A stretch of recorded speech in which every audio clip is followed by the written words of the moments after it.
Hello guys, कैसे हैं आप? उम्मीद करते हैं कि आप सब खैरियत से होंगे, खुश होंगे। भाई देखने जा रहे हैं video, why Middle East country choosing India. Pakistan को भाई नहीं मतलब कि चुनते। तो करते हैं वीडियो। अगर आपको पसंद आए तो लाइक और सब्सक्राइब जरूर कर लीजिए। अभी 2-4 दिन पहले की बात है। एक बंदा था मोहम्मद सनूफ। तो ये बंदा सऊदी अरेबिया में रह रहा था और ये लैंड करा इसने कैलिकट एयरपोर्ट इंडिया के। और जैसे ही इसने लैंड करा तो सीधे जो अथॉरिटीज थी इंडिया की वो उठा के ले गई इसको। उठा के लेके मतलब अरेस्ट कर लिया। अब मेन चीज ये अरेस्ट करा क्यों? ठीक है, अरेस्ट इसलिए करा और इसमें आप ये देखो कि कितना सही प्लानिंग करी गई कि इस बंदे का मतलब क्या सो फार कसूर हो सकता है। भाई तो कसूर ये था कि 1 साल पहले जब पहलगांव अटैक हुआ था ना, तो एक लेडी थी और उनके फादर का नाम था एन रामाचंद्रन, जिनकी डेथ हुई थी उस पहलगांव अटैक के वजह से। तो उनकी जो डेथ की न्यूज थी ना, फेसबुक पे कोई ऐसी पोस्ट हुई होगी और उस पोस्ट के नीचे इस बंदे ने कमेंट किया, जो पहलगांव अटैक को फन करते हुए उसने मतलब कमेंट किया, जो कि काइंड ऑफ एक मजाक उड़ा रहा है उस पर्टिकुलर इंसिडेंट की। आप ये देखोगे कि अथॉरिटीज ने कुछ नहीं किया पूरे उस टाइम से लेके अब तक। 1 साल 2 महीने जितना भी टाइम लगा होगा वेट करा, और जैसे ही ये बंदा इंडिया लैंड करा इसने सीधे अथॉरिटीज ने इसको अरेस्ट कर लिया। कहने का मतलब यह है कि इंडिया जो पहले आज से था ना, 10 साल पहले था या 15 साल पहले था, वो आज का इंडिया नहीं है। स्पेसिफिकली अगर आप सऊदी अरेबिया में बैठे और आप सोच रहे हो कि भाई ये तो हमारा मतलब सऊदी अरेबिया तो बिल्कुल मिडिल ईस्ट कंट्री है और यहाँ तो कुछ भी कर सकता हूँ, आजादी मिल गई है, दुबई में बैठे हुए हैं कहीं भी, वो नहीं है। अब सिचुएशन चेंज हो चुकी है और मैं आपको ऐसे ऐसे फैक्ट्स बताऊंगा, चीजें बताऊंगा, आप खुद शौक हो जाओगे जो पता ही नहीं जाती। और देखो एक चीज अलग है कि भाई मोदी मोदी गवर्नमेंट में मतलब बीजेपी के जो बहुत सारे लीडर्स हैं वो करप्ट है, इन्होंने गलतियां करी हैं बहुत सारा, सब कुछ है, नो डाउट है। लेकिन जो फॉरेन रिलेशंस में इंडिया ने चीजें चेंज करी है ना, और इंडिया ने अपना स्टैंड जो चेंज करा है, उसके बारे में मेरे को लगता है बीजेपी को टोटली अनअपोलोजेटिक होना चाहिए। इसमें कोई डाउट की बात नहीं है। मैं पूरी स्टोरी सुनाऊंगा तो आपको समझ आएगा कि इसमें मतलब आपको आपको अप्रिशिएट करना ही पड़ेगा सो फार दिस मोदी गवर्नमेंट। और वो आप अभी सुनोगे तो समझ जाओगे। इसमें obviously ministry of external affairs, Ajit Doval से लेके जितने भी ऑब्वियसली हमारी जो इंटेलिजेंस की टीम रही होंगी, उनमें से किसी का भी रोल हो सकता है, हमें नहीं पता और हमें पता भी नहीं लगेगा कभी, और हमें जानने की जरूरत भी नहीं है। पर आप सुनना, ठीक है। 1969 में मोरक्को के अंदर एक मीटिंग चल रही थी, मतलब एक समिट थी जो होनी थी और हो रही थी, और उस समिट में आए हुए थे मोस्टली सारे मुस्लिम कंट्रीज। और वो समिट इसलिए थी क्योंकि इसराइल के अगेंस्ट खड़े होने के लिए एक प्रॉपर उन्हें कॉपरेशन बनाना था, और उस कॉपरेशन का नाम बाद में पड़ा ओसीआई। जो हमारे देश में जितने भी आज तक का टेररिज्म हुआ है ना, जितना भी पेन हमारे देश ने झेला है, वो सब कहीं ना कहीं उस ऑर्गेनाइजेशन के फॉर्म होने की वजह से हमारे वो साइड इफेक्ट्स थे जो हमने फेस करे। ओसीआई था क्या, आप सुनना, ठीक है। मोरक्को में वो सबमिट हुई और उसमें इंडिया की उस टाइम पे प्राइम मिनिस्टर मेरे हिसाब से इंदिरा गांधी थी, if I am not wrong. और इंदिरा गांधी ने अपने एग्रीकल्चर मिनिस्टर को भेजा। एग्रीकल्चर मिनिस्टर थे फखरुद्दीन अली अहमद, ये बाद में जाके हमारे प्रेसिडेंट भी बने। एक्चुअली भेजा क्या, पहले तो हमने लॉबिंग करी। लॉबिंग का मतलब ये होता है कि इंडिया के जो डिप्लोमेट्स हैं वो वहां के मोरक्को, सऊदी अरेबिया, यूएई, जो भी मेन मेन मुस्लिम कंट्रीज हैं, उन कंट्रीज के जो किंग्स हैं उनके उनपे उनसे बातचीत करना। लॉबिंग का मतलब उनपे एक तरीके से एफर्ट लगाना कि भाई इंडिया को भी इनवाइट करो। क्यों? क्योंकि इंडिया में भी बहुत बड़ी मुस्लिम पॉपुलेशन है और उसको भी इसका पार्ट होना चाहिए। अब ऑब्वियसली मोरक्को के किंग हो चाहे वो सऊदी अरेबिया का किंग हो, कहीं ना कहीं मुस्लिम वर्ल्ड को जो रूल करने में जिस कंट्री का सबसे ऊपर रहा है हमेशा से सही, तो वो सऊदी अरेबिया ही रहा है। तो ऑब्वियसली सऊदी अरेबिया के किंग हो या मोरक्को के, उनको क्या फर्क पड़ेगा कि भाई इंडिया ज्वाइन कर ले। उसका जो पर्पस था ना उस पर्टिकुलर ऑर्गेनाइजेशन का, वो था इसराइल को काउंटर करना किसी भी तरीके से। तो सऊदी अरेबिया को कोई फर्क नहीं पड़ता कि भाई इंडिया भी पार्ट बन रहा है तो बढ़िया है, अगर इंडिया भी इसराइल से लड़ना चाहता तो बढ़िया है। तो जब लॉबिंग हुई और लॉबिंग करी गई, उसके बाद में इंडिया को इन्वाइट कर लिया गया। इंडिया को इन्वाइट हुआ, इंदिरा गांधी ने अपने जो एग्रीकल्चर मिनिस्टर हैं फखरुद्दीन अली अहमद, उनको भेजा, वो गए। और आप शॉकिंग चीज ये है कि बताई नहीं जाती है, सारी चीजें छुपी हुई रह जाती हैं, हिडन पॉइंट्स। जाने के बाद में जहां वो सबमिट चल रही थी ना, अंदर घुसने से पहले उनके फेस पे गेट को बंद करा गया। इनविटेशन होने के बावजूद भी उनको अंदर आने नहीं दिया गया, उल्टा उनको अपने बैग वैग पैक करके सीधे एयरपोर्ट से वापस इंडिया आना पड़ा। और ये छोटी मोटी बात नहीं है, जब आप इंटरनेशनल लेवल पे अगर आपकी इस तरीके से ह्यूमिलेशन हो जाए तो ये बहुत बड़ी बात है। अब ऑब्वियसली इंदिरा गांधी बेवकूफ तो थी नहीं, इंदिरा गांधी भी बहुत समझदार पॉलिटिशियन थी, बहुत ही मतलब she knew what she was doing. तो उन्होंने क्यों ऐसी कोशिश करी कि भाई ओसीआई में इंडिया जाना चाहिए, उसका आपको आगे समझ में आएगा, ठीक है। पर मेन चीज ये है कि ऐसा हुआ क्यों। इनविटेशन भेजने के बाद में भाई आपने गेट क्यों बंद करा, उसका रीजन था पाकिस्तान। उस टाइम पाकिस्तान के जनरल और प्रेसिडेंट दोनों हुआ करते थे याया खान, और याया खान ने वहां पे साफ साफ बोल दिया कि भाई अगर इंडिया इसका पार्ट बनेगा तो मैं नहीं निकलूंगा। उनका कोई लग्जरियस विल्ला हुआ करता था, उस विल्ला से वो बाहर नहीं निकलेगी, इंडिया पार्ट नहीं बनेगा इसका। और फाइनली जो ये जितने भी मिडिल ईस्ट की कंट्रीज है उनको झुकना पड़ा पाकिस्तान के लिए, और फिर जो ह्यूमिलिएशन है इंडिया की वो हुई। अब आप अंदाजा लगा सकते हो कि मिडिल ईस्ट के अंदर पाकिस्तान की पावर कितनी थी। एक और चीज समझना आपके, अक्सर लोगों को ऐसा लगता है कि भाई दोनों मुस्लिम मतलब मिडिल ईस्ट मुस्लिम कंट्रीज है और पाकिस्तान मुस्लिम कंट्री है तो इसलिए उसकी बात मानी गई। नहीं नहीं, कंट्रीज के बीच में कभी भी जितने भी फैसले लिए जाते हैं ना या बात मानी जाती है, वो इसलिए नहीं मानी जाती, वो इसलिए मानी जाती है क्योंकि पाकिस्तान की जरूरत थी मिडिल ईस्ट को। जैसे 1979 की बात है, अप्रोक्सीमेटली 10 साल बाद में सऊदी अरेबिया में जो ग्रैंड मॉस्क ऑफ मक्का है उसके अंदर एक्सट्रीमिस्ट घुस गए। अब एक्सट्रीमिस्ट मान लो, मिलिटेंट्स मान लो, या फिर टेररिस्ट ऑर्गेनाइजेशन, वो आपका हिसाब, आप अपने हिसाब से देख लेना। एक्सट्रीमिस्ट घुस गए और उन्होंने वहां पे कब्जा कर लिया। अब सऊदी अरेबिया या फिर बाकी जितने भी मिडिल ईस्ट है जहाँ पे किंग्स हैं, प्रिंस हैं, उनके साथ एक सिचुएशन और एक प्रॉब्लम हमेशा से रही है कि उन्हें पता नहीं है कि उनके जो रॉयल गार्ड्स हैं या फिर आर्मी है, वो आर्मी में कौन बंदा उनको धोखा कब दे देगा। क्योंकि एक तो आप ये समझो कि जो रॉयल फैमिली है ना, वो छोटे मोटे साइज की नहीं है, बहुत बड़ी है। हजारों मेंबर्स होते हैं हर रॉयल फैमिली में ऑलमोस्ट। और ऑब्वियसली जब हजारों मेंबर्स हो गए तो कौन राजा बनेगा या फिर किंग बनेगा या प्रिंस बनेगा, ये भी तो अपने आप में कंपटीशन बन जाता है। तो पता नहीं चलता कि भाई अंदर जो इतने सारे रॉयल गार्ड्स हैं उनमें से कौन सा हमें धोखा देते, इस चीज की भी उनको पूरी तरीके से श्योरिटी नहीं होती। दूसरा, सऊदी अरेबिया या फिर बाकी जो मिडिल ईस्ट कंट्रीज है उन्होंने कोई मेजर वॉर नहीं लड़ा है, मतलब इस तरीके का वॉर नहीं लड़ा जो पाकिस्तान और इंडिया के बीच में होता रहता था पास्ट में। तो वो जो एक्सट्रीमिस्ट ग्रैंड मॉस्क ऑफ मक्का के अंदर घुसे थे, उनको निकालने के लिए आपको पता है कौन सी फोर्सेस गई थी? पाकिस्तान के एसएसजी कमांडोज। और 1980s में लाखों की गिनती में पाकिस्तान के जो सोल्जर्स थे वो प्रोटेक्ट किया करते थे उस पर्टिकुलर एरिया को, जो पहले कभी एक्सट्रीमिस्ट ने उनको उसको सीज कर लिया था। अब आप समझ सकते हो कि सिक्योरिटी के लिए पाकिस्तान की जो आर्मी है या फिर पाकिस्तान की जो फोर्सेस हैं वो इतनी इंपॉर्टेंट हो चुकी थी कि इंडिया को ह्यूमिलेट करना कोई बड़ी बात नहीं थी। और यही रीजन था कि भाई वहां जाके दाऊद बैठ गया। यही रीजन था कि वहां से जितना मर्जी हवाला का नेटवर्क चलता रहे, पर इंडिया जितना मर्जी प्रेशर डाल ले लेकिन कुछ होता नहीं था। लेकिन जो स्टोरी है ना, वो वैसे तो धीरे धीरे वैसे ही चेंज हो रही शुरू हो चुकी थी। खैर 1990 से लेके 2014 तक भी ऑटोमेटिकली वो चेंज हो रही थी, लेकिन 2015 में वो स्टोरी टोटली पलट गई। एक तो ये था कि मिडिल ईस्ट कंट्रीज को बहुत ज्यादा पाकिस्तान की अब नीड थी, उनके खुद के रॉयल गार्ड्स और खुद का जो मैकेनिज्म है, मतलब एक तो स्पेशली ये था कि इंटरनेट आ गया तो आप सेंसरशिप को बढ़ा सकते हो, आप पता लगा सकते हो कि कहाँ पे कौन सी मूवमेंट हो रही है। तो इतनी टेक्नोलॉजी आगे बढ़ गई तो इतना मतलब जरूरत नहीं पड़ी पाकिस्तान की सिक्योरिटी की। दूसरी चीज क्या हुई, वो 2015 में जो पूरी स्टोरी चेंज हुई वो आप सुना। और ये बताते हुए मैं ये नहीं कह रहा हूं कि कांग्रेस ने अच्छा नहीं किया, कांग्रेस ने बहुत अच्छा किया भाई। इंदिरा गांधी ने जब उस टाइम पे फखरुद्दीन अली अहमद थे एग्रीकल्चर मिनिस्टर, उनको भेजा, वो भी एक अच्छा स्टेप था क्योंकि उनको पता था कि ओआईसी के क्रिएशन होने के बाद हमें क्या फेस करना पड़ेगा, उनको अच्छे से पता था। इसका मैं आपको बहुत ही सिंपल इंसिडेंट बता सकता हूँ। जैसे धुरंधर मूवी में आपको ये दिखाया होगा कि भाई उसमें जो प्लेन हाईजैक होता है फिर आर माधवन जाता है, ठीक है, माधवन, वो प्लेन जो है वो कांधार में मतलब अफगानिस्तान के अंदर लैंड कराया जाता है। आपको जो नहीं दिखाया गया वो ये था कि वो दुबई में भी लैंड करता है। और दुबई में लैंड करने के बाद इंडिया जो है वो दुबई से बहुत रिक्वेस्ट करता है कि भाई हमारे जो एनएसजी कमांडो हैं उनको प्लेन के अंदर स्टॉर्म करने दो, घुसने दो, ऑपरेशन करने दो। लेकिन दुबई ने बिल्कुल ऑफर को रिजेक्ट कर दिया, उल्टा जो हाईजैकर्स थे उनको फ्यूल दिया ताकि वो अफगानिस्तान तक पहुंच सके। तो इतनी सिचुएशन खराब थी उस टाइम पे।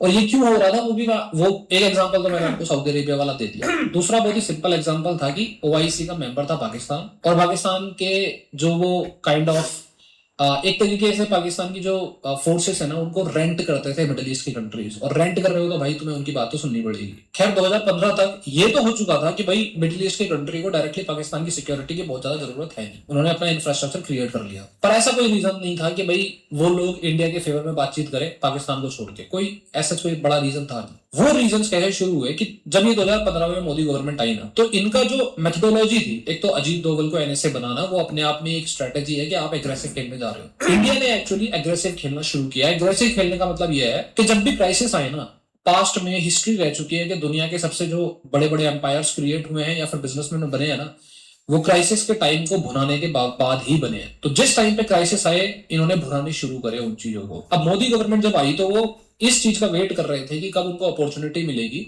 इस पूरी पाकिस्तान की जो पावर है ना मिडिल ईस्ट के अंदर, उसको कम करने की और उसको किसी तरीके से खत्म करने की और अपनी तरफ लाने की। और वो कितनी बारीकी और सलीके के साथ करा गया वो आप अभी सुन के समझ जाओगे। 2015 में पहला मौका मिला, इंडिया को अपॉर्चुनिटी मिली। हुआ क्या कि यूएस जो है वो बहुत लंबे टाइम से अपने आप को एनर्जी इंडिपेंडेंट करने की कोशिश कर रहा था। एनर्जी इंडिपेंडेंट का मतलब ये होता है कि आपका ऑयल जो है वो आपके पास ही सारा का सारा जो है वो पंप करा जाता है। अगर ऐसा कर लिया आपने तो उसके बाद आपकी एनर्जी सिक्योरिटी एक प्रॉब्लम नहीं है। और अभी जो हमने स्ट्रेट ऑफ हॉर्मुज पे ईरान कॉन्फ्लिक्ट के टाइम पे देखा था, वो एनर्जी सिक्योरिटी का ही तो सारा खेल था। चाइना की एनर्जी, दुनिया की एनर्जी सारी जो है वो ऑयल से हो रही है, ऑयल वहां से निकल रहा है। तो 2015 में यूएस ने अपने आप को टोटली एनर्जी इंडिपेंडेंट कर लिया। मतलब उनका जो ऑयल है, काइंड ऑफ ऑयल है, उसको रिफाइन करने का तरीका और उसको निकालने का तरीका सब कुछ उन्होंने इतना फाइनल कर लिया कि अब उन्हें बाहर के ऑयल की जरूरत नहीं है। सडनली जो मार्केट है उसमें जो ऑयल की डिमांड है वो कम हो जाती है। कहाँ जो रेट थे वो 100 या फिर 100-120 डॉलर्स पर बैरल चल रहे थे, और जो प्राइस है वो सीधे $30 पर बैरल के आसपास आ गए। अब सऊदी या फिर मिडिल ईस्ट कंट्रीज की जो इकोनॉमी है, स्पेशली सऊदी की, वो चलती ही ऑयल के ऊपर है आज के टाइम पे भी। उस टाइम तो आप लगा सकते हो हिसाब, 2015 में भी चलती थी। अचानक से क्या हुआ कि सऊदी अरेबिया का जितना भी रेवेन्यू था वो सीधे स्काई रॉकेट कर गया नीचे की तरफ, एक्सपोनेंशियली नीचे घटने लग गया। दूसरी तरफ सऊदी अरेबिया जो है उसकी ईरान से कभी ज्यादा खास बनती नहीं है, तो ईरान की जो प्रॉक्सीज थी जैसे हौदीज हैं, उन्होंने भी सऊदी अरेबिया के जो टैंकर्स थे उनको अटैक करना शुरू कर दिया। तो सऊदी अरेबिया के साथ प्रॉब्लम ये आ गई कि उनका टोटल रेवेन्यू जो है वो एकदम से क्रैश करने लग गया। अगर इंडिया वो नॉर्मल इंडिया होता ना जो पहले मनमोहन सिंह जी के टाइम पे था, देखो मैं ऐसा नहीं है, मैं किसी भी पर्टिकुलर पॉलिटिकल पार्टी की तरफ से बोलने का बिल्कुल भी इच्छुक नहीं हूँ, पर जो फैक्ट्स है जो चल रहे हैं वो है यार। मतलब ये कि मनमोहन सिंह जी की जब गवर्नमेंट थी ना तो कोलिशन की गवर्नमेंट थी। कोलिशन के अंदर भी मनमोहन सिंह जी जो है वो खुद लीडर नहीं है, सोनिया गांधी जी की भी पावर इतनी ज्यादा अनलिमिटेड लेवल पे चल रही है। तो मतलब एक तो आपकी खुद की सीटें जो है वो काफी कम है, 150,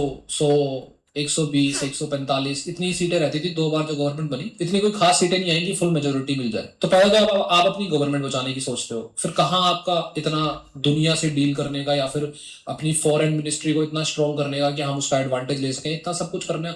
यही होता है जब आप पैसिव हो जाते हो ना, तो पैसिव होना एक तरीके से ग्रोथ का उल्टा ही होता है। आपको एक्टिव रहना पड़ता है, एग्रेसिव रहना पड़ता है अगर आपको ग्रोथ चाहिए तो, वो भी इस टाइम के इतने कॉम्पिटेटिव मार्केट में। अब सऊदी अरेबिया जब ये बहुत बड़े क्राइसिस फेस कर रहा था, यहाँ इंडिया पहुंचा सऊदी अरेबिया के पास। इंडिया ने सीधे ऑफर किया कि भाई देखो, पूरी दुनिया में जो ऑयल का कंजप्शन करने वाले कंट्रीज हैं उनमें चाइना है, चाइना ऑलरेडी बहुत ऑयल ले ही रहा था मिडिल ईस्ट से। उसके बाद में यूएस तो वैसे ही हट गया, बचा कौन? अगर कोई एलिफेंट है ना जो इतना ज्यादा ऑयल का कंजम्पशन कर सकता है, तो देखो वो भाई साहब वो तो हम है। इंडिया ने साफ साफ बोला कि 15 से 20 बिलियन डॉलर्स का चेक हम आपको हर साल काटेंगे, आपसे ऑयल लेंगे, और ये श्योरिटी सबसे आपका बड़ा जितना रेवेन्यू खतरा। डाउन जा रहा है उसमें अच्छा खासा कंट्रीब्यूशन हम करेंगे कि आप उसको संभाल लो। ऑब्वियसली सऊदी अरेबिया ये चाहेगा कि भाई ठीक है, ये तो बहुत बड़ा बिजनेस डील मिल रही है और क्राइसिस से बाहर निकलने का मौका मिल रहा है। इंडिया ने उस टाइम पे क्या किया? Apart from other things, India ने साथ में बोला कि हमें इसके साथ में लेकिन एक चीज चाहिए।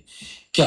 इंडिया ने बोला कि भाई हमारी जो फाइनेंशियल इंटेलिजेंस यूनिट है और FIU इंडिया की, और आपकी जो सऊदी अरेबिया की फाइनेंशियल इंटेलिजेंस यूनिट है, इन दोनों को मर्ज कर दो। मर्ज नहीं, सॉरी, इन दोनों को एक तरीके से कनेक्ट कर दो, मतलब ये आपस में शेयर कर सकते हैं इन्फॉर्मेशन को। अब सऊदी अरेबिया के लिए ये एक ऐसी डील थी जिससे उनको कुछ खास होने को नहीं है, उनको मतलब उनको क्या फर्क पड़ता है, ठीक है भाई, लेकिन इंडिया के लिए बहुत इंपॉर्टेंट था। क्योंकि अभी आप समझोगे क्यों। 2016 में ये MOU वगैरह साइन हुए, 2016 के बाद मतलब 3 महीने बाद में कश्मीर के अंदर बुरहान वानी उसका एनकाउंटर कर दिया जाता है। अच्छे से पता था इंटेलिजेंस को और गवर्नमेंट को कि इसके बाद में काफी सारे बैकलैश होंगे, स्टोन पेल्टिंग भी होगी, लेकिन इस बार जो इंटेलिजेंस थी वो तैयार थी, इंटेलिजेंस या बाकी जो टीमें थी वो तैयार थी। अब मैं ये चीज बता देता हूँ कि सारा कुछ जो है मेरा एनालिसिस है, मेरा खुद का ओपिनियन है, काफी ज्यादा डीप पॉइंट्स को रिसर्च करके ढूंढ के मैं सारा कुछ कनेक्ट करता हूँ, और मैं बिल्कुल भी ये नहीं कहता कि ये सारा कुछ जो है आप ऐसे ही मानो या बिल्कुल ट्रू है, पर ये एनालिसिस है, और एनालिसिस अक्सर जरूरी नहीं है कि 100% ट्रू हो, लेकिन अगर आप उनको डॉट्स को कनेक्ट करो तो आपको पता चल जाता है कि कुछ यूं ही हुआ है। तो इस बार जो स्टोन पेल्टिंग या बैकलैश हुआ ना, उसके लिए इंडिया पूरी तरीके से तैयार थी कि भाई ठीक है, करो जितना करना है तुम्हें करो। पता क्यों? क्योंकि सऊदी अरेबिया का जो फाइनेंशियल इंटेलिजेंस यूनिट थी उसके साथ हम सीधे डेटा शेयर कर रहे हैं। हमको पता है कि भाई कहां से कौन सा पैसा कब आ रहा है, और हमें जानना है कि वो पैसा एक्चुअली कहां पहुंच रहा है एग्जैक्टली इंडिया में, क्योंकि ये सारा पैसा जो है वो हवाला नेटवर्क के थ्रू आता था। हवाला नेटवर्क का सिंपल आप ऐसे समझो, सऊदी अरेबिया में या फिर UAE के अंदर बैठा हुआ कोई इंसान जो है, जो ये सारा कुछ चाहता है कि हो इंडिया में, मतलब कि बैकलैश हो और भाई साहब स्टोन पेल्टिंग हो, फंड्स चाहिए, वो वहां बैठा बैठा पैसे जो है वो हवाला वाले को देगा। हवाला वाला उनके डायरेक्टली कनेक्शंस होते हैं इंडिया में वो किसी हवाले वाले बंदे को, हवाला जो भी हवाला नेटवर्क चला रहा होगा उसको, वो उसके पास इंफॉर्मेशन पहुंच जाएगी कि भाई इस नंबर का नोट लेके या फिर इस इंफॉर्मेशन के साथ कोई बंदा है तो उसको 10 लाख रुपए थमा देना या 20 लाख रुपए थमा देना। वहां उसको वहां पे जो मिडिल ईस्ट की कंट्रीज है वहां पैसे मिल गए, यहाँ जो है उसको यहाँ पैसे मिल गए, अब वो अपना काम शुरू कर देगा। इसीलिए इस बार जो इंटेलिजेंस थी वो वेट कर रही थी, और जब इस बार स्टोन पेल्टिंग हुई ना, तो वो जितने भी हवाला नेटवर्क्स थे या फिर वो जितने भी लोग थे जो उन पैसों को कलेक्ट करके और डिस्ट्रीब्यूट करते थे या डिस्ट्रीब्यूशन नेटवर्क था, उन सब पे ब्रूटल क्रैकडाउन करा इंडियन गवर्नमेंट ने। और उस दिन का दिन है और आज का दिन है, स्टोन पेल्टिंग के नंबर्स इतनी तेजी से गिरे, मतलब सिविल अनरेस्ट तो सो फार बहुत ही गिनती में कम हो गया कश्मीर के अंदर, टेररिस्ट अटैक्स सो फार हुए, और वो होने ही थे क्योंकि ये हो रहा था, क्योंकि वो सिविल अनरेस्ट जो है वो खत्म हो रहा था, इसीलिए ये होने थे। पर ये जो चीज है ना, ये इतनी इनफ नहीं थी। दूसरी तरफ 2022 के टाइम पे इंडियन गवर्नमेंट ने UAE के साथ बात करनी शुरू करी। अब देखो मोदी जी क्यों जाते हैं जी बाहर? अरे भाई साहब पकौड़े खाने जाते हैं। क्यों जाते हैं भाई? सबको पता है क्यों जाते हैं। ये जो चीजें मैं बता रहा हूँ आपको, ये ऐसे नहीं हो सकती कि यहाँ से फोन कर दिया जी, मैसेज कर दिया, मैसेज का रिप्लाई आएगा, नहीं। ये सारी चीजें पर्सनली जाके वहां पे मीटिंग्स होती हैं, पीछे 50 डिप्लोमेट्स, 50 IAS IPS लेवल के बंदे जो बहुत क्वालिफाइड हैं, या फिर हमारे जितने भी ऑफिशियल्स हैं वो बैठे होते हैं भाई। हर चीज प्रॉपर तरीके से ट्रैक हो रही होती है और वहां जाके ही वो पॉसिबल हो पाता है। यहाँ फोन से चीजें नहीं हो सकती। तो 2022 में एक समिट हुई थी, अगर आपको याद हो, I2U2 समिट। उस समिट में यूएई ने $2 बिलियन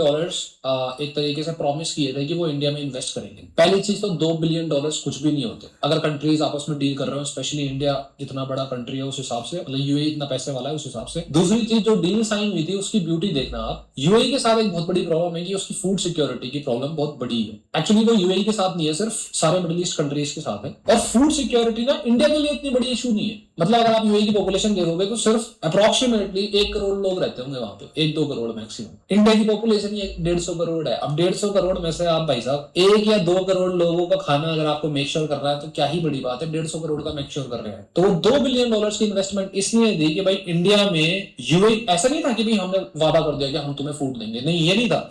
यूएई का सीन ये था कि यूएई जो है उसको मेक श्योर कराया गया कि तुम्हारी फूड सिक्योरिटी 100% सेफ है। यूएई को बोला गया कि आप $2 बिलियन डालो और आप ऐसी फैक्ट्रीज या ऐसी प्रोसेसिंग यूनिट्स में डालो कि भाई वो जो प्रोसेसिंग यूनिट्स है ना, वो सब एकर्स ऑफ लैंड, मतलब कुछ मेगा एग्रीकल्चरल फार्म्स बनाए गए। उन फार्म्स में जो भी खेती होगी वो सिर्फ आपकी प्रोसेसिंग यूनिट्स पे जाएगी और वहां से सीधे आपके घर। आप देखो इतना पार्ट ऑफ लैंड है, इन पार्ट ऑफ लैंड पे जो भी फार्मर्स है उनको आप पैसा दो, वो उगाएंगे आपके लिए, आप डील कर लो। उसके बाद अपनी प्रोसेसिंग यूनिट में ले जाना जो इंडिया में ही होगी, फिर उसके बाद आप अपने घर ले जाना।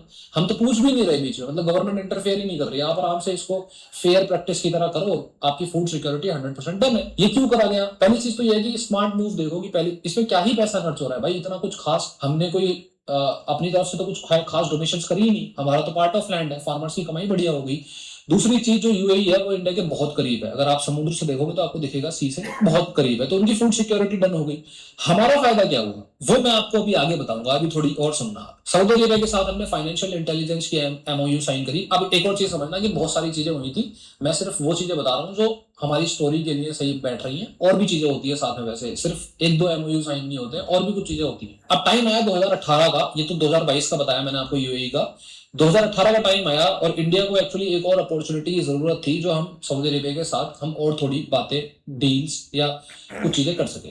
टाइम आया अप्रोक्सीमेटली 2018 का। 2018 में एक इंसिडेंट हुआ। मोहम्मद बिन सलमान उस टाइम पे प्रिंस थे, और इंसिडेंट ये था कि एक जर्नलिस्ट था जमाल खशोगी, और जमाल खशोगी जो था वो जर्नलिस्ट सऊदी अरेबिया का था, जो यूएस जा चुका था, और वो यूएस में जाके एमबीएस की बहुत ज्यादा बुराइयां करता था। और वो एमबीएस का एक जो अपना खुद का प्लान था या फ्यूचर का विजन था, द न्यूम, आपने नाम सुना होगा, द लाइन न्यूम एक प्रोजेक्ट है, मतलब एक सीधी लाइन होगी और वो मतलब अल्ट्रा ही 2050 का वर्ल्ड होगा। मतलब आप उसका आप आगे से कभी और पढ़ लेना अच्छे से, कार्बन एमिशंस नहीं होंगे उसमें वगैरह वगैरह। तो उसमें बहुत मोटी इन्वेस्टमेंट चाहिए थी, और एमबीएस को था कि भाई वेस्टर्न कंट्रीज में जो टेक वर्ल्ड है और जितने भी इन्वेस्टर्स हैं उनको उसे अट्रैक्ट करना था कि वो सऊदी अरेबिया में आए और वो नियोम प्रोजेक्ट में इन्वेस्ट करें आके। और वो इसलिए कर रहे थे क्योंकि ऑयल का तो ये है कि भाई ऑयल पे इकोनॉमी जिंदगी भर नहीं चला सकते, तो आपको अपनी चेंज करनी पड़ेगी। वो दिख ही रहा था 2015 में जो क्राइसिस आए थे, तो वो जो नियोम प्रोजेक्ट था उसके लिए इन्वेस्टमेंट चाहिए थी। और Jamal Khashoggi the Washington post, जो मेन न्यूज पेपर है यूएस का, स्पेशली वॉशिंगटन डीसी तो कैपिटल है भाई, वहां बैठ के वो इंसान सीधे एमबीएस की बुराई करे जा रहा है। ऊपर से जो कंट्रीज वन पार्टी रूल होती है या फिर किंग रूल होती है, उन कंट्रीज में बहुत ही इंपॉर्टेंट होता है कंट्रोल। अगर कोई जर्नलिस्ट बाहर बैठ के इतनी बुराई कर रहा है तो वो काफी खतरा होता है एक पर्टिकुलर किंगडम के प्रिंस को। अब हुआ क्या, 2 अक्टूबर की बात थी 2018 की। जमाल खशोगी जो है वो गायब हो जाता है। वो गायब होता है और ऑब्वियसली जो खबर है वो फैल जाएगी, क्योंकि वॉशिंगटन पोस्ट जो है वो छोटा मोटा न्यूज़पेपर नहीं है, और वो डायरेक्टली जेफ बेजोस उसको ओन करता है। तो आप समझ ही सकते हो कितना इंपॉर्टेंट न्यूज़पेपर है। अब वो 2 अक्टूबर को गायब होता है और 16 नवंबर को पता चलता है, CIA एक बॉम्ब ड्रॉप करता है कि जमाल खशोगी को एम्बेसी के अंदर, मतलब कोई एम्बेसी में कोई डॉक्यूमेंट्स लेने गया था। सऊदी अरेबिया की एक हिट मतलब एक तरीके से आप क्या बोले उसको, डेथ स्क्वाड आती है 15-20 लोगों की, और वो जमाल खशोगी को पेपर देने के बहाने एम्बेसी में बुलाती है जहां सिक्योरिटी हाई होती है। सिक्योरिटी मतलब इंडिया में अगर एम्बेसी है, मान लो किसी भी कंट्री का, मान लो कोई भी कंट्री, अफ्रीकन कंट्री मान लो, तो उस एम्बेसी में ऐसा नहीं है कि डायरेक्टली इंडियन गवर्नमेंट जो है वो सब कुछ देख सकती है, भले ही वो चाहे इंडिया में हो एम्बेसी। तो वो जो एम्बेसी थी वो सऊदी अरेबिया की थी और उसमें जमाल खशोगी जाता है पर कभी वापस लौट के नहीं आता। सीआईए बताती है कि उसको मारने के बाद उसकी बॉडी को डिसमेंबर करके और बैग में भर के ले जाया गया वापस, as per CIA, not me. और वो जो पर्टिकुलर हिट का जो इंस्ट्रक्शन दिया गया था वो सीधे क्राउन प्रिंस एमबीएस की तरफ से दिया गया था। अब जब ये न्यूज बाहर आई तो भाई साहब ये बवाल हो गया बहुत बड़ा, क्योंकि जेफ बेजोस के न्यूज़पेपर का बंदा अगर ऐसे डील करा जा रहा है तो भाई जितनी भी टेक कंपनीज थी उन्होंने सीधे सऊदी अरेबिया में इन्वेस्टमेंट या फिर एमबीएस के जितने भी इन्वेस्टमेंट है उनको ब्लॉक कर दिया, कोई इन्वेस्टमेंट नहीं होगी। प्रेशर सीआईए का भी था, प्रेशर हर किसी का प्रेशर था, मतलब पूरे वेस्टर्न कंट्री का, क्योंकि आप समझो इस बात को कि वेस्टर्न कंट्रीज में जर्नलिस्ट जो है वो बहुत ही इंपॉर्टेंट होते हैं, बहुत ही ज्यादा। वैसे तो हर जगह इंपॉर्टेंट होने चाहिए और ऑब्वियसली, पर इंडिया में तो खबर आ जाती है कि जर्नलिस्ट को जो है उसकी बॉडी किसी नहर में मिली, किसी नदी में मिली और कोई पूछता भी नहीं है। पर वेस्ट में ऐसा नहीं है, journalist is very very important. तो प्रेशर जो है वो हर गवर्नमेंट के ऊपर बनता जा रहा था। और सीन ये हुआ कि उसके कुछ ही दिन बाद में G20 की मीटिंग थी जहां एमबीएस को आना था और वेस्टर्न कंट्रीज को भी आना था। 2 हफ्ते बाद की बात है ये G20 वाली, और कोई नहीं जा रहा। मतलब एमबीएस से सो फार सब डिस्टेंस बनाने की कोशिश कर रहे हैं, क्योंकि पूरी न्यूज जो है वो एमबीएस को ट्रैक कर रही है मोस्टली, और प्रॉब्लम हो रही है। अब यहाँ पे एंट्री फिर से होती है इंडिया की। इंडिया यहाँ पे स्पेशल मीटिंग फिक्स करता है सऊदी अरेबिया के क्राउन प्रिंस एमबीएस के साथ में, बायलैटरल मीटिंग, जो जरूरी नहीं थी, क्योंकि आप किसी भी कंट्री के साथ बायलैटरल मीटिंग करनी है नहीं करनी है वो आपकी चॉइस होती है, इंडिया फिक्स करता है। और वो जो बायलैटरल मीटिंग हुई थी ना उसकी प्रॉपर न्यूज आई थी। न्यूज वैसे आती ही है सारी, पर सारी बायलैटरल मीटिंग्स की नहीं आती, उसकी स्पेशल इसलिए आई थी क्योंकि वो जरूरी थी उस टाइम पे। अब वो इंसिडेंट हुआ, ऑब्वियसली पता चला सऊदी अरेबिया को कि भाई इंडिया एक सच में एक ऐसी फ्यूचर जियोपॉलिटिकल पावर बन सकता है because of their population, because of their consumption and the future talent they have in certain sectors. तो इसके बाद में 3 महीने बाद सऊदी अरेबिया के एमबीएस आते हैं इंडिया ट्रिप पे। उनका जो न्योम प्रोजेक्ट है वो अभी भी चल रहा है, उसको बहुत सारे कैश की जरूरत है, इन्वेस्टमेंट की जरूरत है। अब वो इंडिया आए, अब डील क्या हुई वो सुनना आप। जब वो इंडिया आए तो इंडिया ने एक हमारी रिफाइनरी है इंडिया की, रत्नागिरी रिफाइनरी। इंडिया ने ये नहीं बोला कि भाई हम आपका ऑयल खरीद लेंगे, इंडिया ने उनको ऑफर किया कि 50% स्टेक्स, शेयर्स आप इस रिफाइनरी के अपने पास रख सकते हो, वर्थ ₹44 बिलियन। अब इसका इंपॉर्टेंस क्या होता है, जब आपकी रिफाइनरी इंडिया में हो इसका मतलब ये है कि आप अपना ऑयल इंडिया ला सकते हो, और इंडिया आने के बाद में अगर इंडिया की रिफाइनरी में वो रिफाइन हो रहा है तो वो इंडिया में बिकेगा, ऑब्वियसली बात है इंडिया में बिकेगा। शॉर्ट आपकी एक सप्लाई हो गई जिसकी डिमांड क्रिएट हो चुकी है और आपका कैश फ्लो जो है वो मेंटेन्ड रहेगा। वन टाइम डील नहीं है कि भाई इस साल आपका तेल ले लिया कल नहीं लेंगे। हालांकि उसकी जो अकेली डिमांड है वो बहुत ज्यादा नहीं होगी, पर एक्चुअली वो फिक्स्ड है क्योंकि आप खुद उसमें स्टेक्स बाय कर रहे हो। अब ये क्यों करा गया, एक तो ये वाली चीज कि भाई रिफाइनरी जो है वो उसके 50% स्टेक्स जो है वो ऑफर करे गए अरामको रिफाइनरी को। अरामको जो है वो सऊदी अरेबिया की और प्रोबेबली शायद वर्ल्ड की one of the largest refinery है। क्यों करे गए वो चीज? एट द सेम टाइम जो यूएई में फूड सिक्योरिटी वाली चीज है कि भाई तुम 2 बिलियन, ऐसा नहीं कि भाई फूड हमसे ले लेना, $2 बिलियन का इंफ्रास्ट्रक्चर खुद क्रिएट कर लो भाई, हमें नहीं पता, आप खुद क्रिएट कर लो। क्यों करा गया वो? क्योंकि जस्ट उसके कुछ महीने बाद 5 अगस्त 2019 को आर्टिकल 370 हट गया। अब जैसे ही वो आर्टिकल 370 हटा तो वही ओआईसी, जो ओआईसी क्रिएट करा गया था जिसकी वजह से इंडिया कुछ भी मिडिल ईस्ट में जो है वो रोक नहीं लगवा पाता था, दाऊद इब्राहिम से लेके भाई साहब हवाला नेटवर्क, कुछ भी इंडिया नहीं रोक पाता था। तो पाकिस्तान ने सऊदी अरेबिया को और बाकी कंट्रीज से प्रेशर डाला कि ओआईसी की मीटिंग रख के इंडिया को सैंक्शंस लगाओ। इंडिया पे सैंक्शंस लगाने का मतलब ये होता है कि भाई हम डील नहीं करेंगे, हम ये नहीं सुनेंगे, मतलब प्रेशर इंडिया पे बिल्ड करो। लेकिन बात यह है कि सऊदी अरेबिया या फिर यूएई, अब मैंने सिर्फ आपको 2 कंट्रीज की बात बताई है, और भी मिडिल ईस्ट कंट्रीज के साथ में इंडिया ने काफी सारी बातें करी। अब वो लोग जो है इंडिया पे सैंक्शंस कैसे लगा सकते हैं जब आपका खुद $44 बिलियन की जो रिफाइनरी है वो इंडिया के अंदर ऑपरेट कर रही है। आप अगर इंडिया की इकोनॉमी को डाउन ले जाने की कोशिश करोगे बाय एनी मींस या थ्रू सैंक्शंस, तो आपके पैसे डूब रहे हैं भाई साहब, या फिर यूएई की फूड सिक्योरिटी का नुकसान हो रहा है। और इस वजह से इतनी सारी चीजें करने के बाद उस टाइम की सिचुएशन ये हुई जहां सऊदी अरेबिया या फिर मिडिल ईस्ट के यूएई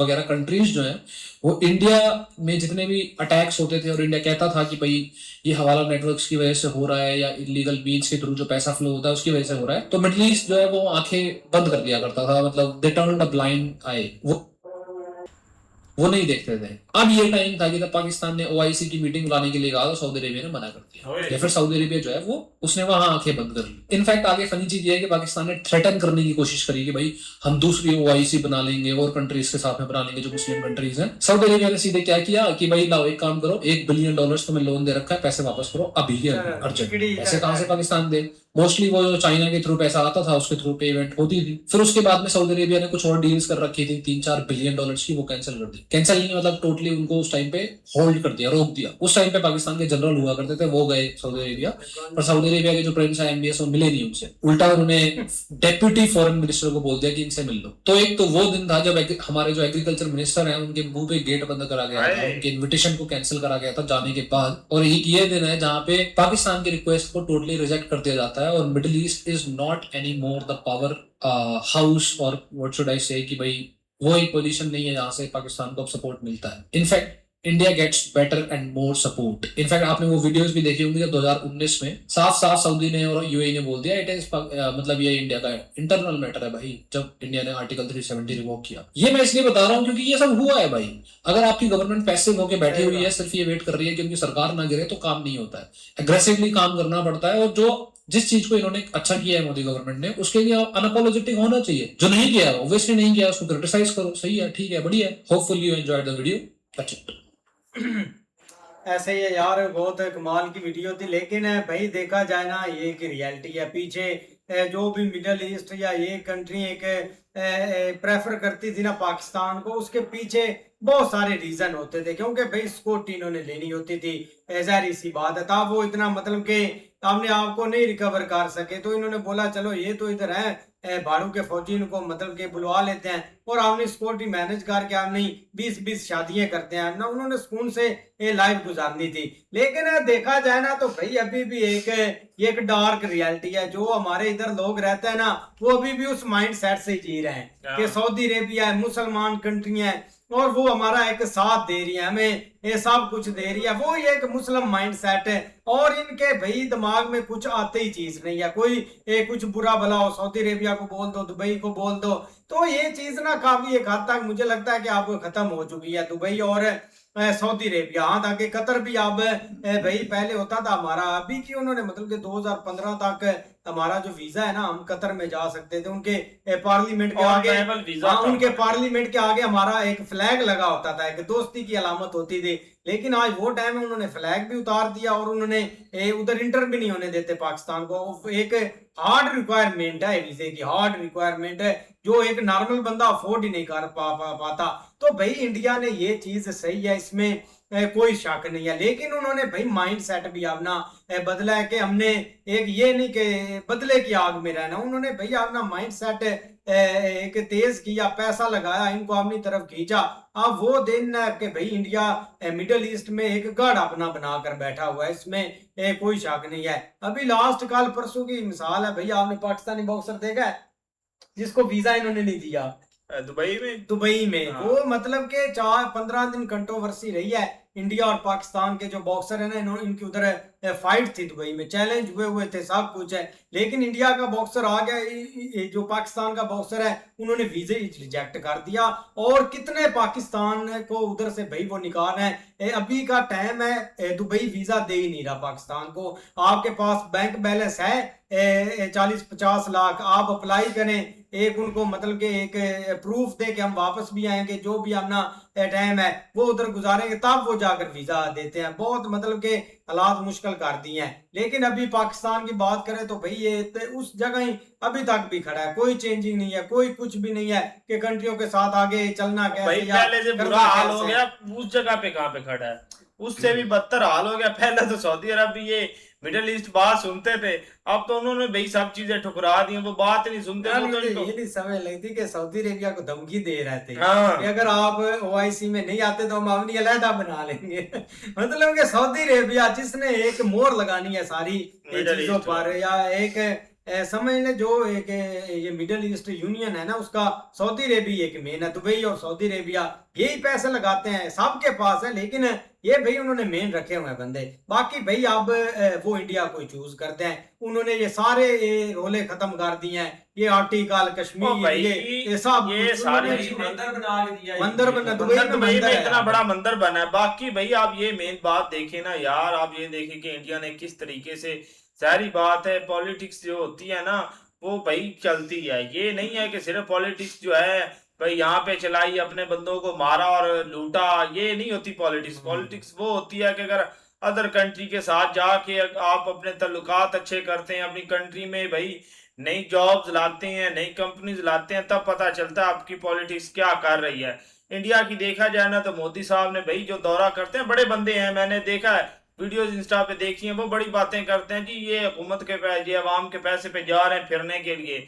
वो बंदा जब भी गया ना कोई नई चीज लेके आया है, कोई ना कोई भाई अच्छा ही करके आया है इंडिया के लिए। आप देख लें कि वो बंदा कब से चला हुआ है, वो सारी चीजें सुधार रहा है। वो इंडिया का हाल था कि इंडिया को वो जो होना था वहां पे इवेंट, वहां पे घुसने अंदर आने नहीं दिया उसको, भी दरवाजा बंद कर दिया, उसको वापस भेज दिया गया सिर्फ एक पाकिस्तान की वजह से। MBS जो है यार एक देख ले, पाकिस्तान की वजह से। बाकी अब वो ही दिन है, वो इंडिया को सबसे ज्यादा प्रेफर करते हैं और पाकिस्तान को मुंह भी नहीं लगाते। आपको पता है MBS जो है उसने मतलब कि 6 साल हो गए इनको लारा लगाते हुए कि मैं पाकिस्तान में आ रहा हूँ, मेरा विजिट है, मैं आने लगा हूँ। एक दफा तो इन्होंने बहुत तैयारियां कर ली थी उसके आने की, तब वो इंडिया का विजिट था, लेकिन वो इधर से ही मतलब कि हमारी एयर स्पेस के ऊपर से ही गुजर गया, वो इधर आए नहीं, तो तब इनको काफी मायूसी हुई थी। तो ये चीज एक चलती रहेगी भाई। सबसे चीज जो बड़ी है ना वो यहाँ पैसा है। एक मेरी बात अपनी सुनो, कंट्री लेने में क्या आना था यहाँ पे, हमने एक वो अर्तुगरुल गाजी मंगाया था, उसको बेचारे को भी पैसे नहीं दिए थे इन हमने लोगों ने। खर्चे से पीछे वापस गया था घर से पैसे मंगवा के। ये हाल है जो कहते हैं हम तुर्कों का खून है हमारे अंदर, ये है हम अर्तुगरुल गाजी का बेटा शुड़ंग शुड़ंग शुड़ंग शुड़ंग करते उस्मान हैं। गाजी। हाँ उस्मान गाजी तो फलाना गाजी बने फिरते थे यहाँ पे। उस बेचारों को यहाँ पे बुलाया, एक्टर था, वो बेचारा अपने पैसे भर के वापस गया। ये हाल है हमारा। बिल्कुल यार, एक काफ़ी अच्छी वीडियो थी और इसमें कोई शक नहीं है कि जो चीज़ें हैं ना वो काफ़ी ज़्यादा जो है ना वो चेंज हो चुकी है। मतलब ये कि पहले एक और भाई अब जो इन्होंने चीज़ें हैं ना काफ़ी चेंज कर दी। अब देखें कि एक मिडल ईस्ट के जो रिलेशन है ना वो इंडिया के साथ काफ़ी ज़्यादा स्ट्रांग हो गए हैं। अभी आपको मैं एक चीज़ बताता हूँ कि भाई ना एयरपोर्ट पे ना एक अगर लंबा हो ना स्टे तो वो आपको ना थोड़ा कौन सा वो सलमान लेते हैं यार वीज़ा, ट्रांजिट वीज़ा होता है, ट्रांजिट वीज़ा होता है। अब क्या है कि अब वो लाइन लग गई लंबी सी, 16 घंटे का स्टे था। तो अब जितने भी इंडियंस थे या फॉरेन कंट्रीज के, ब्रिटिश कंट्री के, वो सारे जो थे ना वो लाइन में लगे हुए थे। अब क्या था कि उन सबको वो भाई भेज रहे थे आपको एयरपोर्ट से बाहर जाना है, वहाँ होटल में आपने रुकना है। अब ये कि जो भी पाकिस्तानी था ना उसको वो निकाल के वहां पे बोल रहे थे कि या आप यहाँ पे बैठ के आपने वेट करना है या आपको एक यहाँ रूम दिया जाता है आपने वहां वेट करना, आपको एयरपोर्ट से बाहर नहीं जाने दिया जा सकता। एक अमेरिकन था पाकिस्तानी, उस बेचारे के पास ना ट्रांसफर वीजा भी था, लेकिन फिर भी उसको बोला आपको ऊपर होटल देना। अब वो मेरे साथ चलता गया, उसके अंदर वो आग थी। वो बोलता है कि ये देख लो अब दुबई के बुरे दिन चल रहे हैं, ये खत्म होने वाला है, ये किस तरह हमारे साथ एक बिहेव कर रहा है। मतलब उसके अंदर काफी मुसलमान ज्यादा उम्मा एक के साथ आग थी। लेकिन जो भी इंडियंस थे वो भाई सारे बाहर गए, वहां पे उनको ट्रांजिट वीजा अप्रूवल हुआ, लेकिन जितने भी पाकिस्तानी थे ना उनको वही रोक लिया था। ये अब इनके साथ हो रहा है। चोरियां नहीं ना करते भाई वीडियो बहुत अच्छी है। ये चीज़ देखेंगे, टाइम टाइम की बात होती है। कुछ लोग होते हैं वो अपने को संभाल लेते हैं, कुछ लोग होते हैं जो अपनी कंट्री का बेड़ा गर्क कर देते हैं। एक वक्त था पाकिस्तान पर जब उनकी हर बात मानी जाती थी, मिडिल ईस्ट में दुनिया उनको अच्छे लफ्जों से याद करती थी और उनके पास सब कुछ था। उस वक्त हर चीज़ उनकी जो बात वो करते थे वो मानी जाती थी। लेकिन उन्होंने वही काम किया कि लोग जो है वो अपने आप को बेहतरी की तरफ ले गए और ये जो है ये पैसा इकट्ठा करने में मगन रहे। और आज इस चीज़ की नौबत यहाँ तक पहुँच गई है कि ये पैसा इकट्ठे कर रहे हैं और उन्होंने एक दूसरे के साथ अपने तल्लकात बनाए हैं और अपने मुल्क को जो है वो एक तरक्की की तरफ लेकर गए हैं। तो यही बात है, यही सऊदीया था, यही दुबई था जो पाकिस्तान के बगैर हिल भी नहीं सकता था। तो आज वही सऊदीया और दुबई है जो भाई जिनको भाई इन पाकिस्तान की परवाह भी नहीं है। तो ये वक्त इन्होंने खुद अपने ऊपर मुसलत किया है। अगर ये उस वक्त अपने आप को सही करते या ये काम ना करते, ये जो पैसा इकट्ठे करने वाले काम थे, तो अपने मुल्क को तरक्की की तरफ ले जाते, तो आज ये दिन ना देखने पड़ते। लेकिन इन्होंने भाई सोचा कि ये तो तरीका ही बड़ा सही है कि कभी इनको सिक्योरिटी दे दो, कभी उनको दे दो, जिस पर बुरा टाइम आए उसके साथ खड़े हो जाओ, पैसा ले लो और जेबें भरो। लेकिन इन्होंने आगे तरक्की की तरफ या रिलेशन सही करने के हवाले से किसी के साथ कोई डील ही नहीं की, ना किसी के साथ कोई बातचीत आगे की है। सिर्फ यही एक सिस्टम रखा है कि इनके काम आते रहो और पैसे बटोरते रहो। लेकिन इंडिया ने अपना तरक्की की तरफ उन्होंने एक सफर शुरू किया है और उन्होंने हर मुल्क के साथ अपनी जो एक डील है, एग्रीमेंट है, वो साइन किए हैं और आप आज वो तरक्की की तरफ जा रहे हैं और हम वही के वही हैं। इसीलिए आज इनकी कोई बात सुनने को तैयार ही नहीं है। इनकी करतूतें ही ऐसी हैं। लेकिन भाई ये देखे कि भाई वक्त बाकी होता गया, लेकिन जैसे पहले भाई उनका वक्त था तो तब भाई ये देखो कि इंडिया का जब भाई उधर आदमी गया, उन्होंने भाई उधर दरवाजे पर ही दरवाजे बंद कर दिए, उसे अंदर एक एंट्री नहीं होने दिया गया। लेकिन भाई वैसा ही हुआ इनके साथ भी, जैसे जब भाई ये गए तो इनको भाई उधर अपना मीटिंग में दाखिल ही नहीं होने दिया, उधर अंदर ही नहीं जाने दिया गया। ये होती है वक्त की बात, वक्त भाई बदल जाता है क्या। लेकिन भाई ये देखे कि अब भाई इंडिया जो है ना वो एक पावरफुल बन गया और यहाँ तक के ये मोदी साहब पीछे भी कई दौरे करके आए गए, उधर सऊदी अरब भी गए गए, यूए में भी गए गए। एक भाई कामयाब दौरा रहा उनका, एक ट्रेड जो एक भाई जो एक लेन देन की बात वो भाई उधर उन्होंने की है, जो एक भाई वो कर भी रहे हैं। ये देखे कि उसके बाद भाई इधर 2-3 मुल्कों में अब भी गए उधर भी भाई उसने भाई एक लेन देन की बात की है कि ये होता है भाई। और भी हमारा वक्त आएगा, चलो उन्होंने तो बेइज्जती महसूस की हमारा और उन्होंने आप भाई हमारा ये वक्त भी नहीं रहेगा। नहीं क्या हाँ नहीं, आपको कुछ तो नजर आ ही रहा होगा ना। नजर आ यार रहा है खाने क्या? आना है यार अभी नजर तक। आ रहा है क्या? ये पीछे पेट्रोल और डीजल की भाई देख रहे हो जंग किधर लगी होती है कि वो एक मुल्क आज भाई पेट्रोल पंप पे अगर आप पेट्रोल डलवाने जा रहे हैं 200 रुपए से ऊपर पेट्रोल ही नहीं दे रहे थे। ये रहमान से पूछ लो। अच्छा सही वो हाँ। दे रहे हैं भाई। मैं रहमान भाई बताना भाई, आज टैंकी फुल करवा के आया हूं। रहमान भाई उस बंदे ने क्या कहा पंप वाले ने? पेट्रोल नहीं पंप दे वाले। रहा। उसने कहा भाई 200 से ऊपर मैंने पेट्रोल ही नहीं देना। भाई उनके पास शार्ट होगा था इसलिए करके बाकी दे रहे हैं कि कोई बाकी भी सस्ता सबको दे रहे हैं। मौलवी वाले एरिया में सस्ता है। सस्ता नहीं है भाई, महंगाई है क्या।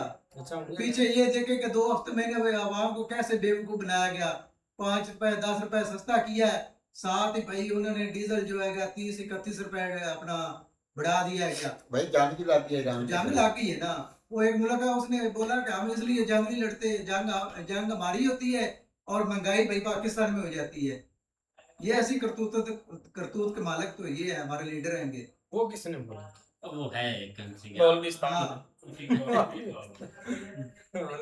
बिल्कुल ऐसे ही है भाई। सबसे बड़ा जो भाई उस वक्त उन्होंने टर्न लिया था ना, वो जो भाई हैवी इन्वेस्टमेंट की थी, जब एक सऊदीया क्राइसिस की तरफ जा रहा था, तो भाई वो बहुत ज्यादा समझदार लोग हैं। उस वक्त उन्होंने भाई बिजनेस को प्रीफर किया और आज देख लो वो बिजनेस बेस के ऊपर ही सारी भाई बातें करते हैं और सब कुछ जो है ना वो बिजनेस बेस के ऊपर ही लेके चलते हैं। लेकिन ये नहीं कि भाई जो इंडिया ने वहां पे फूड सिक्योरिटी या वो सारी चीजें आपको ऊपर ऊपर वाली नजर आ गई, लेकिन इंटरनली भाई एक लेबर के हवाले से और खासकर उनके जो स्टडी कल्चर है ना, उसमें भाई इंडिया की बहुत ज्यादा एक जो ना वो मतलब ईमानदारी भी है ना, पार्टिसिपेट किया। बड़े बड़े भाई एक हाई किस्म के टीचर दिए हैं, लेक्चरर दिए, प्रोफेसर दिए हैं, जो भाई उधर बच्चों को पढ़ा रहे हैं। वो तो चीजें साथ साथ हैं ही, लेकिन जो लेबर में भाई एक उनको एक जो ना वो एक अच्छे लोग मिले ना इंडिया की तरफ से, वो भाई इधर से नहीं, क्योंकि क्राइम रेट जो ना वो पाकिस्तान के लोग बहुत ज्यादा एक हाई पे चले गए थे, जो मतलब उधर बैठ के क्राइम करते थे, कोई ना कोई इनकी इन्वॉल्वमेंट होती। तो बहुत सारी चीजें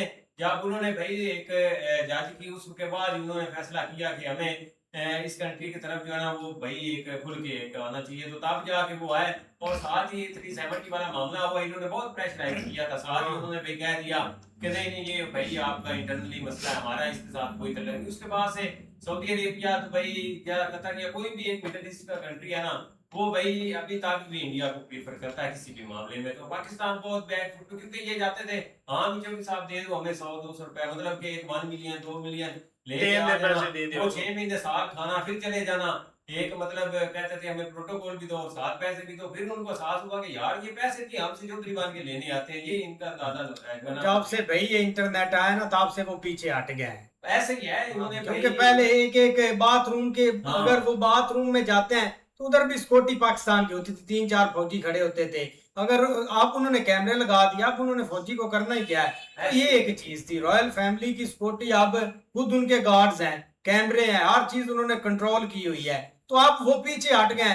अभी ये सऊदी अरेबिया ने थोड़ा सा इनको चूरन फेंका था कि आप हमारी सिक्योरिटी करें, ये फिर उसी लाइन पर चढ़ गए, मतलब कि सपोर्ट डील दे रहे हैं। साइन कर कल बोल रहे थे ईरान को कि आप ये एक संजीदगी ना करें, कैसे ये लफ्ज यूज करते हैं पता नहीं है, ये लाइन ना क्रॉस करें हम ऐसे वैसे कर देंगे। तो ये एक चीज कर रहे हैं। अब ये भला ईरान से लड़ सकते हैं या ईरान को धमकी दे सकते हैं, इतने काबिल ही नहीं है। तो भाई ये चीज एक चलती ईरान ने है, इधर से लगा नहीं ना लेकिन तो भाई जब तक एक लोग हमारे, और ऐसे हम बोलते रहते हैं कि लीडर वो ये है कि हमारे लोग भी भाई ऐसे हैं, मतलब कि उनके अंदर कीड़े ही है मुस्लिम का एक भरा हुआ है। मुसलमान अब ये नहीं कि ठीक है एक बेस होती है चीजें, सब कुछ होता है, लेकिन वो चीज बेकार ही है। सऊदी अरेबिया ने तो इधर बहुत बड़े बड़े हार्ड स्टेप लिए हैं। उन्होंने मदरसे की फंडिंग बंद कर दी, उन्होंने ये जो मौलवियों की तबलीग इधर करते थे। अच्छा मजे की बात है कि वो बोलते थे सऊदी अरेबिया में तबलीग नहीं करनी, पाकिस्तान में करो, उधर मतलब खुला आपको पैसा मिलेगा। सऊदी अरेबिया में आप तबलीग नहीं करते, सऊदी अरेबिया में तबलीग बैन है। लेकिन ये आगे भी बहुत सारी चीजें बढ़ जाएंगी। मिलते हैं भाई नेक्स्ट वीडियो में। अगर आपको पसंद आया तो लाइक और सब्सक्राइब जरूर करें।